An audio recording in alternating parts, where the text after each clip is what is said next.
Algebra 2, 22.4, number 10. We're asked to simplify the rational expression.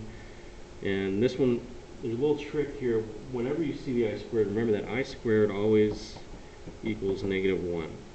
And so in the beginning, don't get yourself too confused with all the i's. You know, a lot of people will want to multiply and they'll end up getting I to the third and everything.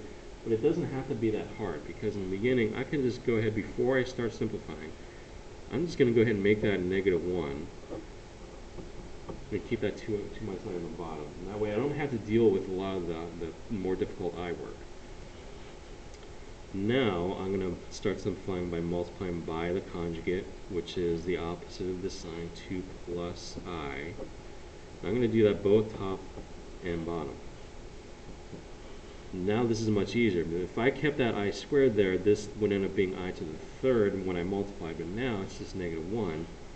So it just becomes -2 minus I. I'm taking that -1 and distributing through both of those. Now if you multiply correctly on the bottom, it's either FOIL or using the box. 4 plus 2I minus 2I minus I squared. Which means now that those two i's cancel, I'm left with on the top -2 minus I. On the bottom it's 4 minus I squared. Remember that this though becomes -1.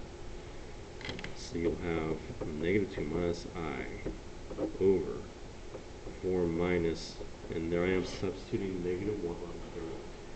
Substituting -1. So this -2 or minus I is over 4 plus 1, which means back to the answer would be -2 minus I over 5. And I do want to see if anything cancels, if anything reduces, but there's nothing that goes into -2, -1, +5. So there's my answer for number 10.